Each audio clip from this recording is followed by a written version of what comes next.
ونستعين وبهديه نعرف الحق ونستبين والصلاة والسلام على سيد الأولين والآخرين وقائد الغر المحجلين سيدنا ومولانا محمد طه الأمين وعلى آله وأصحابه الطيبين الطاهرين. اللهم لا سهل إلا ما جعلته سهلا وأنت يا حي يا قيوم تجعل الحزن إذا شئت سهلا. اللهم ذكرنا ما نسينا وعلمنا ما جهلنا وزدنا علما. اللهم ارزقنا الإخلاص في النية والقول والعمل.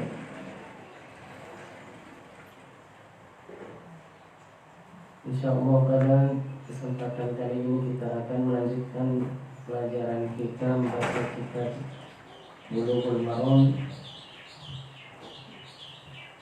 Pada pertemuan kali ini kita sudah sampai pada pembahasan bab tayammum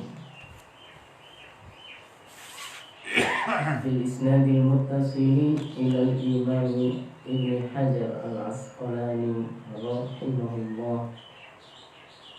Qala an Jabirin radhiyallahu anhu anna an-nabiyya sallallahu alaihi wasallam qala u'titu khamsan lam yu'tahunna ahadun qabli nusirtu bir-ru'bi masirata shahr wa ju'ilat liyal ardu masjidan wa tahura fa ayyuma rajulin adrakathu as-salatu falyusalli wa dzakara al-hadith. Wa fi hadits Hudzaifah radhiyallahu anhu inda Muslim wa ju'ilat turbatuha lana tahura idza lam najid al-ma' wa an Ali inda Ahmad wa ju'ilat turabu li tahira. Rasulullah sallallahu alaihi wasallam bersabda, yang diriwayatkan dari sahabat Jabir radhiyallahu anhu, bahwasanya Rasulullah sallallahu alaihi wasallam bersabda, aku diberikan keistimewaan dan kekhususan 5 perkara yang tidak diberikan kepada nabi-nabi sebelumku. Katanya, "U'titu khamsan lam yu'tahunna ahadun qabli. Nusirtu bir-ru'bi masirata syahr." Artinya aku diberi kemenangan oleh Allah dengan rasa takut yang ada pada musuh-musuhku meskipun masih jauh jaraknya, sejauh jarak tempuh 1 bulan. Yang diceritakan musuh-musuh Rasulullah seperti yang terjadi pada Herakles. Heraklius. Itu dia ada di Syam, Rasulullah ada di Madinah. Dikirimkan surat pada Herakles ini, tapi dia sudah merasa ketakutan. Ya, meskipun jarak antara Madinah dengan Syam masih jauh, ditempuh dalam waktu yang berhari-hari, bukan jarak yang dekat. Ini di antara kekhususan keistimewaan yang diberikan oleh Allah kepada baginda Rasulullah SAW yang tidak diberikan kepada nabi-nabi sebelum beliau, kepada rasul-rasul sebelum beliau. Ya. Kalau ada 2 kelompok yang saling berperang, bermusuhan, berseteru, kemudian diberitahukan bahwasanya musuhnya sudah dekat, itu kan takut. Ini masih jauh sudah takut. Ya. Kalau sama Belanda kita nggak takut kalau masih jauh. Makanya kita sering bilang jangan takut, Belanda masih jauh. Tapi kalau ini Rasulullah masih jauh, udah ketakutan. Begitu yang terjadi pada musuh-musuh Rasulullah SAW. Ini adalah keistimewaan yang Allah berikan bagi Nabi kita Muhammad sallallahu alaihi wasallam. Waju'ilat liyal ardu masjidan wa tahura, dan kekhususan lagi bagi Nabi kita Muhammad dan umatnya ini adalah dijadikan tanah di atas permukaan bumi ini suci, artinya bisa diapain? Fa'ayyuma rajulin adrakathu sholatu falyusalli, maka dimanapun kita bisa sholat, kita sudah masuk waktunya sholat. Artinya tentunya kita perhatikan tempat yang suci dari najis, ya, maka kita bisa sholat meskipun tidak khusus, maksudnya tidak khusus harus di masjid. Ya, bahkan disebutkan bahwasanya jika perempuan itu bisa mendirikan jamaah di rumah lebih afdal jika di rumah bagi perempuan. Tapi kalau bagi laki-laki, kalau mendengar azan, maka harus sholat di masjid selama dia mendengar suara azan. Kalau tidak sholat di masjid, maka dia tidak mendapatkan pahala dari sholatnya. Ini sebagaimana diajarkan oleh Rasulullah SAW, kecuali jika memang ada udzur syar'i yang dibenarkan dalam syar'i, sebagaimana yang kita pelajari dalam bab sholat, dan yang tentang khususnya tentang hukum sholat berjamaah.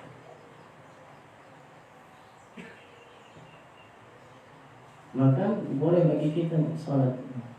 Ada diceritakan guru kita Syekh Abdullah Al-Harawi dulu pernah melakukan perjalanan dengan salah seorang wali, lupa namanya siapa, ke Yordania untuk berziarah ke makam Abu Ubaidah ibn Jarrah. Ya. Setiap 10 langkah berjalan Syekh melakukan sholat sunnah 2 rakaat.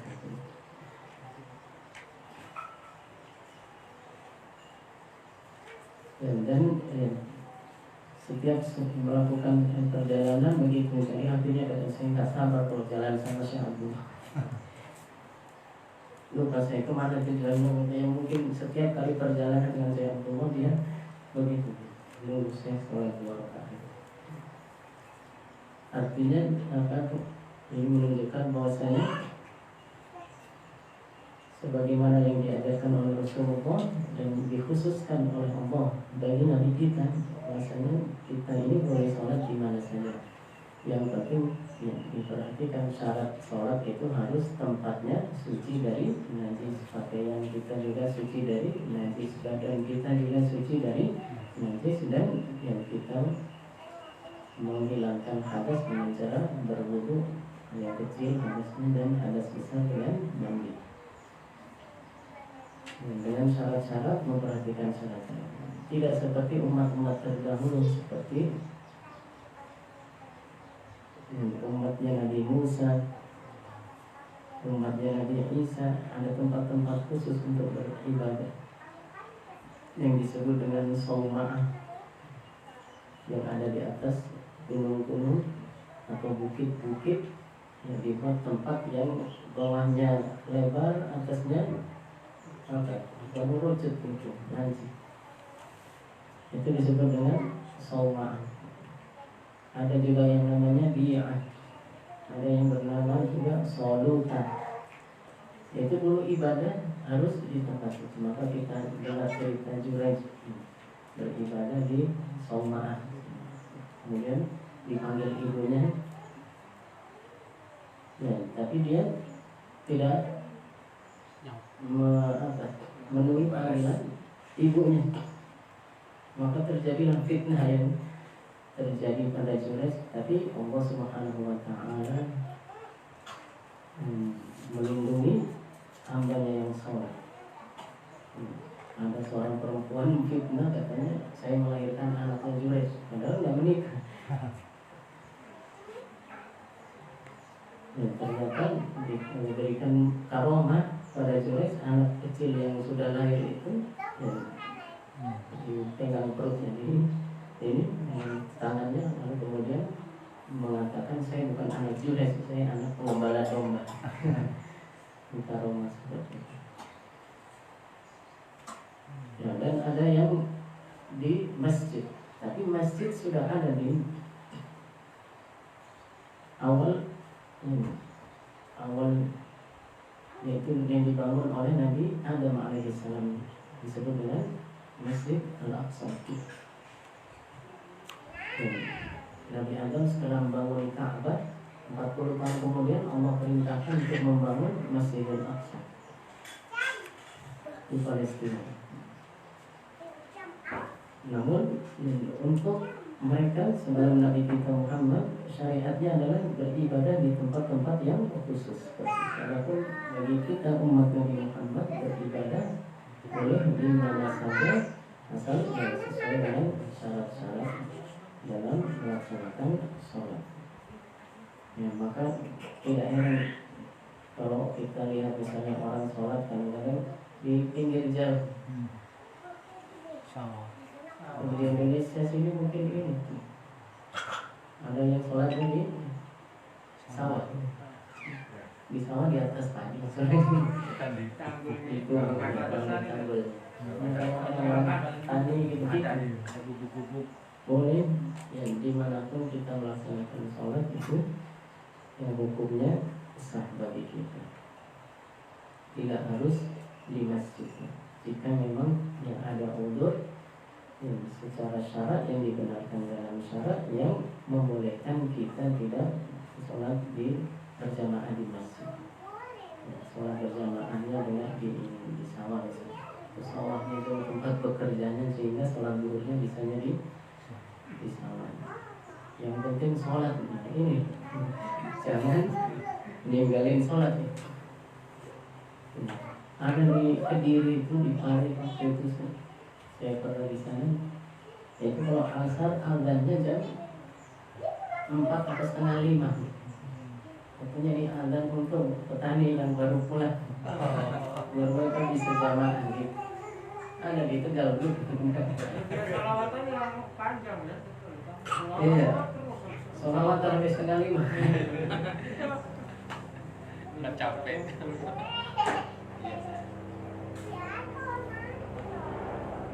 Kalau di sini buru-buru pengen kantor. Kalau di sini iya, kalau di Jakarta buru-buru.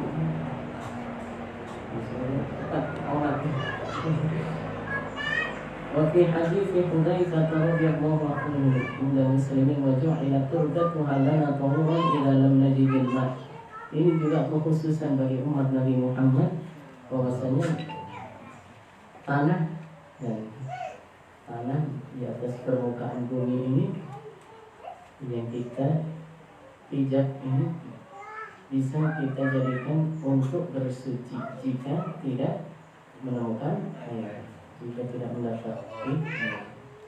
Dulu sebelum Nabi Muhammad nggak ada syariat yang mengganti wudhu dengan tayamum. Baru syariat Nabi Muhammad SAW. Sebagaimana syariat Nabi Muhammad, jika baju terkena najis cukup dicuci dengan air sampai hilang najisnya itu sehingga menjadi suci. Kalau dulu digunting, bukan kita kalau corona dicuci pakai sabun. Untung coronanya nggak dulu, mungkin digunting.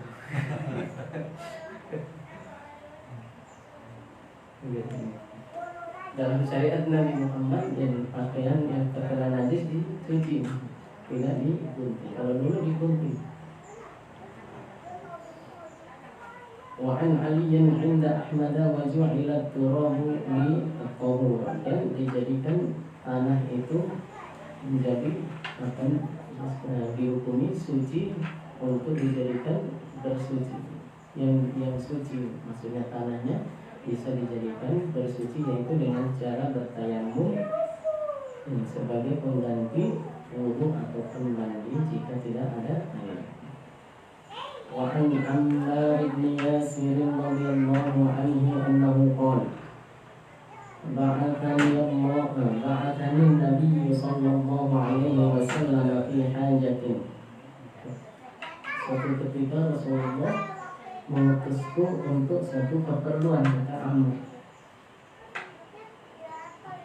Fa'ajnabtu falam ajidil ma'. Lalu aku mengalami junub janabah.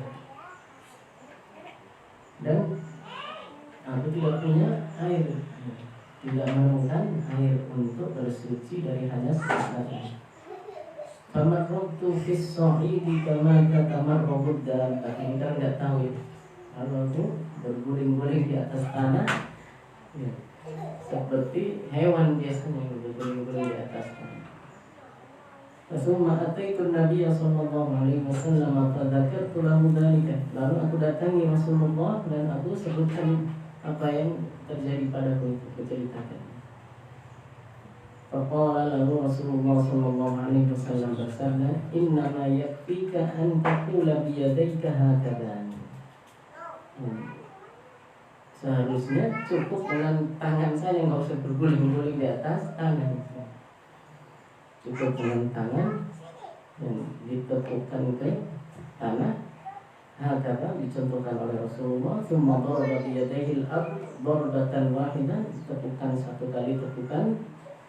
Tsumma masaha shimala 'ala yamin, untuk wajah, kemudian tepukan lagi untuk mengusap kanan ya, dengan tangan kiri, kemudian dengan tangan kiri dengan tangan kanan. Wa dhahiru kaffaihi wa wajhahu muttafaqun 'alaihi wa lafdhu Muslim. Wa fi riwayatin lil Bukhari wa daraba bi kaffaihi al-ardha wa nafakha fihima. Dalam riwayat setelah ditepukkan kemudian ditiup.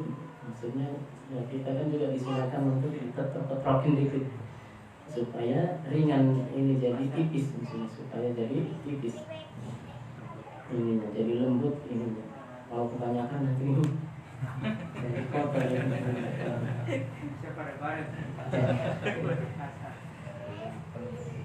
Tsumma masaha bihima wajhahu wa kaffaihi, kemudian mengusap wajah dan kedua telapak tangan. Kedua tangan maksudnya. Dalam mazhab kita kedua tangan sampai sini. Mungkin dalam mazhab lain ada yang cuma sampai sini. Sampai belah. Iya. Tapi kalau dalam mazhab kita sampai sini. Ini kalau orang nggak tahu jadinya begitu. Saya pernah lihat, sering saya ceritain di Palestina ada liputan dari berita TV One, sedang terjadi serangan dari Yahudi, kemudian ada yang meninggal mau disolatin. Itu saya lihat mungkin ayahmu pakai pasir gitu. Nggak belajar begitu. Saya heran itu ngapain itu orang di TV yang lain pada ini bawa keranda ini mau ke masjid mungkin ya. Itu ada satu yang sebelum masuk masjid begitu kelihatan di TV di wartawan. Kemudian pas ini kaki diusir, disiram gitu pakai pasir. Kalau tadi kan sahabat memang belum tahu belajar gitu. Tapi kalau ini udah tahu tapi nggak mau belajar. Sudah ada hukum tadi. Ya, makanya kita alhamdulillah Allah jadikan orang-orang yang semangat dalam menuntut ilmu, semoga bermanfaat bagi kita dalam kehidupan kita di dunia dan di akhirat. Alhamdulillah kita dipertemukan dengan guru-guru kita yang mengajarkan ilmu Ahlussunnah wal Jamaah. Di tengah kejahilan dan sudah merajalela ya, seperti itu tadi. Bukan orang Indonesia, bukan orang Arab. Kalau bisa baca kitab mungkin, tapi kita nggak paham. Suatu ketika ada teman orang Mesir, teman kuliah, cerita katanya di sana ada pamannya itu dosen di Al-Azhar. Kemudian suatu ketika sama-sama bepergian ke tempat yang jauh dari tempat tinggalnya, maksudnya yang bisa menjamak dan mengkosong salat. Teman ini karena dia sudah belajar, dia sholat selama 2 hari itu ya, menginap di tempat tujuannya itu menjamak dan mengkosong. Kata pamannya itu, emang bisa begitu? Ada dosen di Al-Azhar nggak ngerti hukum menjamak mengkosong boleh selama tidak bermukim lebih dari 3 hari atau 4 hari itu harus sudah keluar supaya nggak supaya masih boleh tetap menjamak, dapat rukhsah menjamak dan mengkasih. Dosen di Al-Azhar masih belajar sama mahasiswa. Ini suatu ketika katanya Syekh Ghanim itu kuliah, Syekh Ghanim Jalil yang penyair yang termasuk murid Syekh Abdullah yang juga banyak berarti dari Syekh Abdullah dan menjadi pimpinan jamiah di Robles Tripoli. Itu kuliah di Al-Azhar, kemudian dosennya ngajar ilmu nahwu, yang disampaikan salah, lalu semuanya dibenarkan, dibetulkan. Atau yang gimana ceritanya lupa saya, apa ada mahasiswa yang bertanya, dosennya jawab salah, gitu. Nah, mahasiswa dijawab yang benar. Apa alasannya? Tadi pagi saya belum ngopi. Jadi nggak konsen. Jadi nggak konsen jawabnya.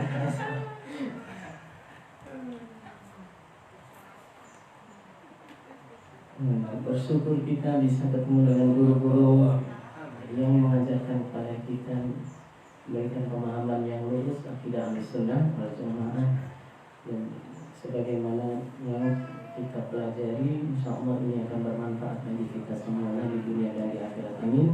Ya Rabbal Alamin. Wa an Ibnu Umar radhiyallahu anhuma annahu qala Rasulullah sallallahu alaihi wasallam, at-tayammum darbatani. Tayammum itu 2 kali tepukan tangan. Satu, yang pertama darbatun lil wajhi, untuk mengusap wajah. Wa darbatun lil yadaini, yang kedua tepuk lagi untuk mengusap tangan. Sebagaimana yang sudah kita pelajari cara mengusap. Rawahu Daraqutni wa sahahahu al-arba'atu wa sahahal al-arba'atu wa qalu. Ini hadis mauquf dari Ibnu Umar, bukan dari Rasulullah. Dan sebagian itu ulama-ulama selain Imam Bukhari dan Muslim dari kutubus sittah a'imah yang sebagian di antara mereka mengatakan ini hadis mauquf Ibnu Umar yang mengatakan ini, bukan Nabi. Tapi kalau riwayat Daraqutni hadisnya marfu' pada Nabi. Wa an Abi Hurairah radhiyallahu anhu annahu qala Rasulullah sallallahu alaihi wasallam, as-sa'idu wudu'ul muslim. Tanah as-sa'id wudu'ul muslim. Sa'id itu kan dalam Al-Qur'an disebutkan wa tayammamu sa'idan thayyiban. Sa'idan thayyiban ini menurut penafsiran Imam Syafi'i adalah tanah yang berdebu. Maka kalau pasir yang basah itu tidak bisa dipakai untuk bertayamum, kecuali kalau pasir itu sudah dikeringkan baru bisa dipakai. Pasir pantai atau pasir itu kan biasanya ada di dalam sungai yang menambang pasir, jadi kan basah biasanya. Kalau pasirnya masih basah tidak bisa. Kalau sudah dikeringkan baru boleh. Tanah pun tanah liat itu tidak boleh. Tanah merah itu kan yang basah itu tidak boleh, kecuali sudah dikeringkan. Maka yang lebih mudah yaitu dengan tanah yang berdebu, dicari tanah yang berdebu. Adapun pendapat Imam Malik itu sahih dan thayyibah tidak harus tanah, tapi semua yang alami ada di atas permukaan bumi ini berupa tanah ataupun batu-batuan, bukan batu-batuan yang buatan seperti batu bata atau keramik, bukan, tapi batu-batu alam, batu-batu yang ada di alam. Juga bukan batu alam yang cetakan, biasanya batu yang alami di atas permukaan, batu kali, batu gede. Iya. Batu kapur masuk. Batu akik di sini. Batu akik di sini. Batu kapur Iya, masuk. yang alami, yang penting bukan yang cetakan. Ya, maka bisa dipakai untuk tayamum, kata Imam Malik pendapat dalam mazhab Maliki. Adapun di sini disebutkan as-sa'idu wudu'ul muslim. Ini sahih, tanah itu adalah sebagai pengganti wudu orang muslim wa illam yajidil ma'a 10 sinin, meskipun 10 tahun nggak nemu air, pakai itu aja terus, bertayamum terus. Maksudnya nggak nemu air yang cukup, hanya bisa dipakai untuk minum airnya saja. Di apa bahasanya, diirit-irit, didahulukan untuk minumnya dia atau minumnya hewan peliharaan. Tapi wudunya diganti dengan tayamum. Fa idza wajada al-ma'a falyattaqillah. Tapi kalau ada air maka hendaknya bertakwa kepada Allah, dengan melakukan wudu. Sampai jangan ada air tapi tetap tayamum. Wal yamassahu wal yumissahu basyaratahu. Dan yang kalau ini menemukan air maka hendaknya dia membasuh, atau kalau dengan tanah itu dengan mengusapkan ke kulit ini, ke kulit untuk bagian yang termasuk anggota badan, yaitu wajah dan kedua tangan. Sampai situ. Rawahul Bazzar wa sahahahu Ibnu Qattan, walakin sawwaba ad-Daraqutni irsalahu wa Tirmidzi an Abi Dzar nahwahu wa sahahahu at-Tirmidzi. Wa an Abi Sa'id al-Khudri radhiyallahu anhu qala annahu qala kharaja rajulani fi safarin. Dari Abu Sa'id al-Khudri, beliau menceritakan suatu ketika dua orang sahabat Nabi ini sedang keluar pergi bepergian perjalanan jauh. Fahadaratis salatu wa laysa ma'ahuma ma'un. Lalu datang waktu salat dan keduanya tidak mempunyai air untuk berwudu. Fatayamma sa'idan thayyiban, kemudian bertayamum dengan tanah yang berdebu. Tanah yang thayyiban maksudnya tanah yang suci dari najis, tidak bercampur dengan najis atau tidak terkena najis. Fasallaya, kemudian keduanya sholat ya, dan bersucinya dengan tayamum bukan dengan wudu. Tsumma wajadal ma'a, kemudian tiba-tiba ya, keduanya menemukan air, mendapati air fil waktu, padahal masih ada waktu sholat. Fa'aqada ahaduhuma sholat, lalu yang satu mengulang sholat wal wudu, dan mengulang wudu, maksudnya berwudu lalu kemudian sholat karena sudah ada air. Walam yu'idil akhar, dan yang satu lagi tidak mengulang. Tsumma ataya Rasulullah sallallahu alaihi wasallam fadzakara dzalika lahu, kemudian keduanya datang pada Rasulullah sallallahu alaihi wasallam dan menyebutkan hal tersebut dan menceritakan hal tersebut kepada beliau. Faqala lilladzi lam yuhid, lalu berkata kepada orang, Rasulullah SAW berkata kepada orang yang sahabatnya tadi yang tidak mengulang, asab tasannah, karena sudah sesuai dengan sunnah. Wajah wa ajza'at dan salatukan, dan cukup salatnya. Waqala lil akhar, dan berkata kepada yang lain, lakal ajru marratain, kamu akan dapat 2 pahala. Rawahu Abu Dawud dan An-Nasa'i.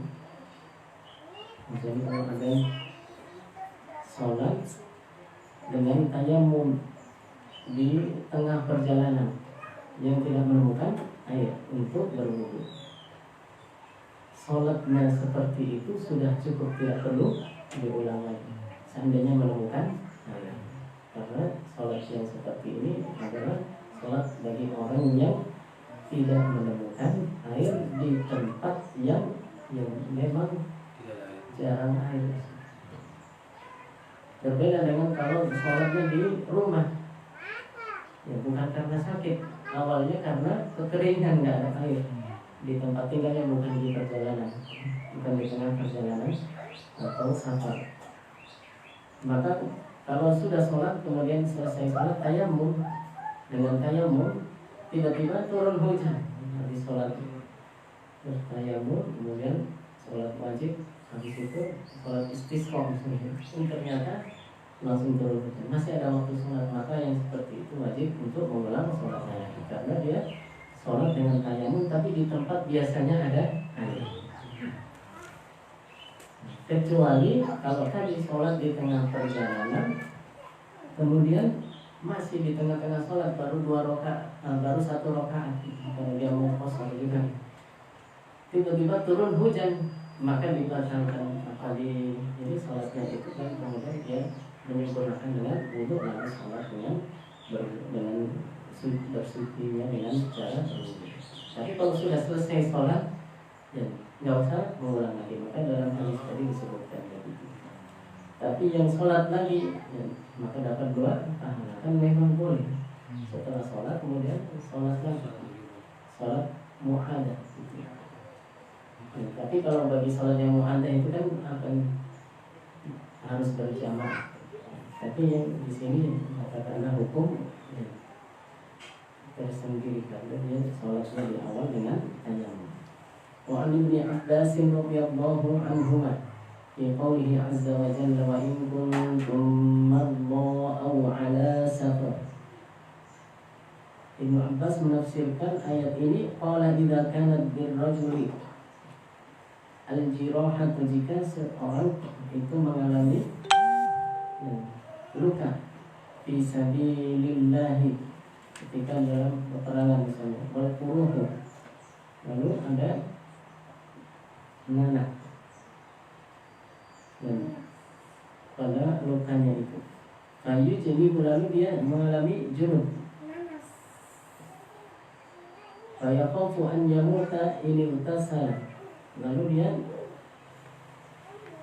khawatir nanti bisa meninggal dunia jika mandi. Tayammum, maka caranya mengganti mandi itu dengan bertayammum. Rawahu Daraqutni mauqufan wa rafa'ahu al-Bazzar wa sahahahu Ibnu Khuzaimah wal Hakim. Wa an Ali radhiyallahu anhu annahu qala inkasarat ihda zandayya. Nanti dicari di kamus. Fasa'altu Rasulullah, katanya artinya salah satu ini patah ketika terjadi mungkin karena perang atau karena suatu yang lain, kecelakaan atau bagaimana. Tapi yang penting yang di situ akan beliau menggunakan diperban gitu. Kalau patah kan biasanya dipakai apa ya? Kalau zaman dulu kan pakai kayu sebenarnya supaya ini nggak bergerak. Maka amaroni an amsaha alal jabair, maka Rasulullah memerintahkan aku untuk mengusap jabair itu, perbannya itu di atas perban. Mengusap di atas perban. Jadi kalau orang pakai perban, maka wudhunya itu tetap wudhu sempurna.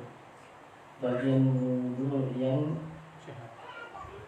anggota wudhu yang masih sempurna dan sehat, yang tidak ada lukanya itu tetap di basuh dengan air. Adapun yang ada lukanya, maka diperban.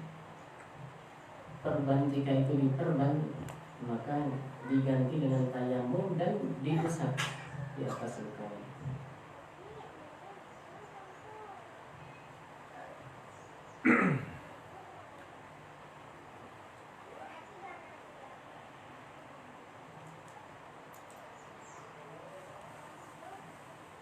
Rawahu Ibnu Majah bi sanadin wahid.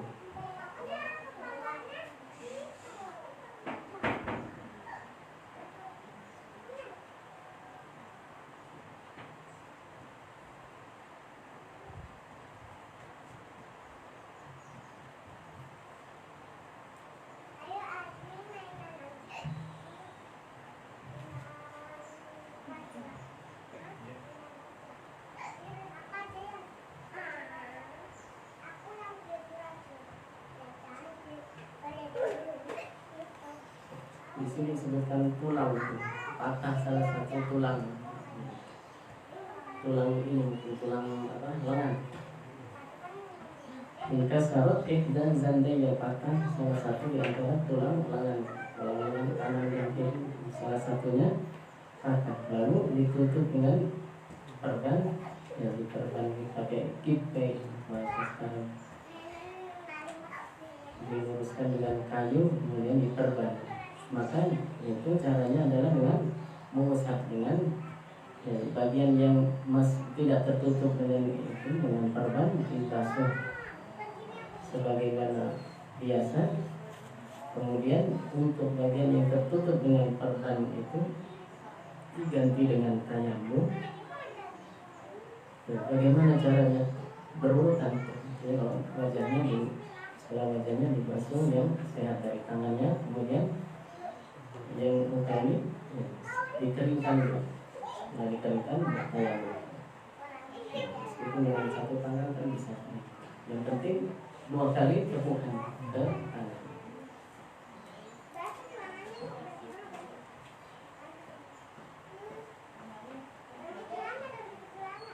Wa an Jabir radhiyallahu anhu, setelah bertayamum kemudian diusap ini dengan tangan dibasahi, diusap di atas perbannya.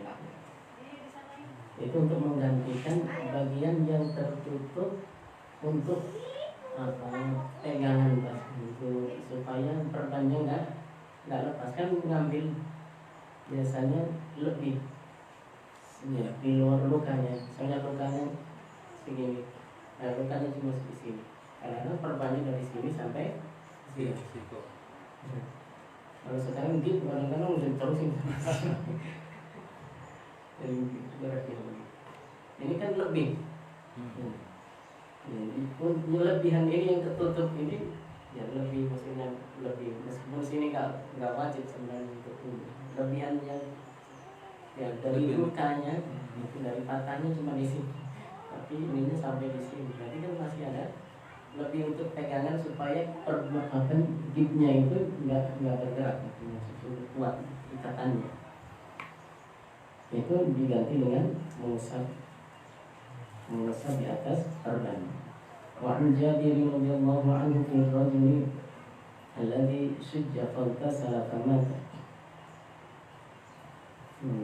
Ceritakan tentang orang yang terluka di kepalanya. Syajj itu adalah luka di kepala,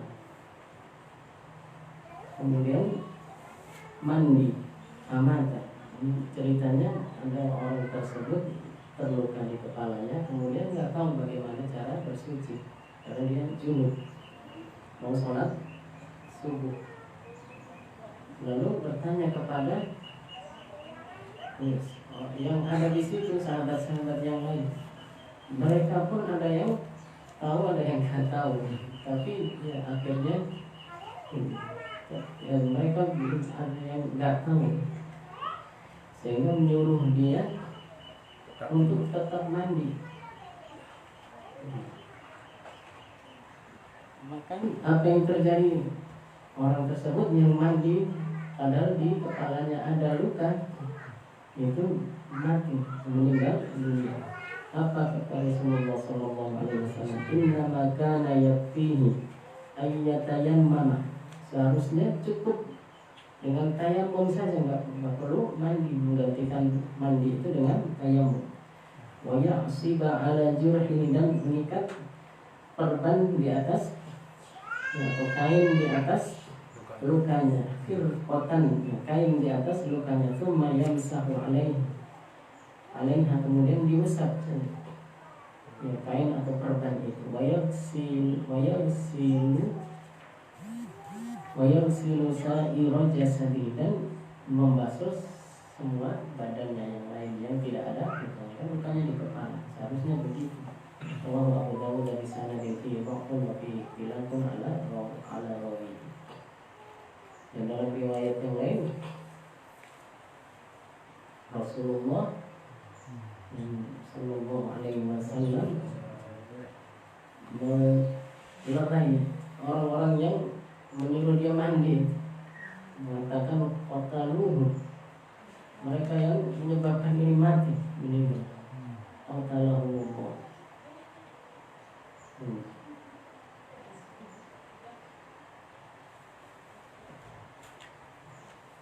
dalam lanjutan hadis itu. Nah, itu hasil redaksinya disebutkan kalau mereka tidak tahu seharusnya bertanya, jangan langsung memfatwakan, sehingga yang terjadi seperti itu. Ya, ini juga sebagai pelajaran bagi kita. Kalau kita tidak tahu tentang hukum suatu perkara, maka kita katakan saya tidak tahu. Jangan terburu-buru, jangan berfatwa tanpa ilmu. Wa 'an Ibnu Abbas radhiyallahu ta'ala anhuma annahu qala min as-sunnati di antara sunnah ajaran syariat Rasulullah alla yusalli ar-rajulu bitayammumi illa sholatan wahidah. Bahwasanya sholat itu dengan tayammum hanya satu kali sholat saja. Tayammum hanya berlaku untuk satu kali sholat wajib, sholat fardu. Walaupun sholat sunnah boleh berkali-kali sholat sunnah. Tsumma yatayammamu lis-sholatil ukhra. Kemudian untuk sholat fardu yang berikutnya adalah dengan tayammum yang lain lagi. Rawahu Daraqutni bi isnadin dha'ifin jiddan. Wallahu a'lam bishawab. Silakan ditanyakan barangkali ada yang. Alhamdulillah, pelajaran yang sangat penting untuk kita pahami dan juga kita amalkan apabila kita mengalaminya. Ada beberapa pertanyaan barangkali yang berkaitan dengan tadi masalah jamak ya dan qasar. Dan yang kedua, nanti kita juga akan bertanya tentang masalah tayamum ya, akan berkaitan dengan tayamum karena ini kemungkinan untuk tidak mendapatkan air secara hissi itu tidak kemungkinannya sangat kecil, tapi bisa terjadi. Tetapi ada kemungkinan yang besar itu adalah tidak mendapatkan air secara malawi. Yang pertama yang saya akan tanyakan tentang masalah qasar ya, masalah jamak. Ini untuk lebih meyakinkan saja. Bisakah sholat asar itu di jamak takdim di hari Jumat pada waktu zuhur, tetapi waktu zuhur di hari Jumat, berarti waktu sholat Jumat. Satu, jadi bisakah sholat asar di jamak takdim dengan sholat Jumat di waktu Jumat tentunya ya, dalam suatu tadi perjalanan tentunya. Yang pertama. Yang kedua adalah yang berkait dengan tadi dikatakan bahwa luka yang di anggota tubuh atau anggota wudhu atau anggota tayamum ya, seperti memakai tangan. Ini ada luka berupa luka atau bentuk penyakit atau sakit ya. Ada jenis luka yang mesti diperban. Tadi kalau tadi di dalam hadis itu dicontohkan patah tulang kemudian gigit gitu ya. Ini luka atau luka dalam memar yang dibalut atau di plaster. Ya kan, biasanya kalau di plaster maunya ada memar itu di plaster dengan kayak saluran nafas sehingga tertutup gitu kan. Tapi tidak ada luka, kulit tidak ada luka, tetapi dalam memar. Nah, kalaulah tadi yang seperti luka luar itu kemudian bertayamum untuk sesuatu yang tertutup tadi. Cara prakteknya adalah tadi dikatakan bahwa setelah wudhu berlangsung dari tertib, pas kejadian di pas berurutan di posisi yang tadi luka, kemudian dikeringkan tayamum dulu, terus dulu sampai selesai, kemudian tayamum. Ini satu teorinya atau prakteknya gitu ya. Kemudian tadi masalah luka seperti yang di pemaparan kitab namanya pegel atau memar dalam, kasih salon pas kan ada salon istighfar. Kemudian apakah itu juga termasuk bagian daripada uzur untuk melakukan tayamum? Itu saja yang saya apa namanya itu pertanyakan. Untuk sholat Jumat, ya, jika ingin menjamak takdim dengan asar, asarnya Sholat dijamak asarnya jam takdim, berarti. ya, boleh hukumnya. Setelah selesai sholat Jumat, kita berdiri lagi, kemudian menjamak sholat asar. Sebagaimana sholat asar bisa dijamak dengan sholat zuhur biasa. Ya, ini hukumnya dibolehkan. Boleh. Yang penting sudah sesuai dengan syarat-syaratnya. Bukan ya, masih di rumah karena nanti kaitannya berangkat jam 3 sholat dulu nggak bisa. Pernah ada orang yang bertanya, saya lagi khutbah di sana di daerah Pasar Gohit. Itu dia orang Bandung, dan saya mau berangkat lagi setelah ini sholat Jumat, kan boleh nggak saya mungkin menjamak Asar. asar? Boleh. Ya nanti di perjalanan terus saya nggak kepikiran sholat lagi karena sudah dijamak. Itu baru boleh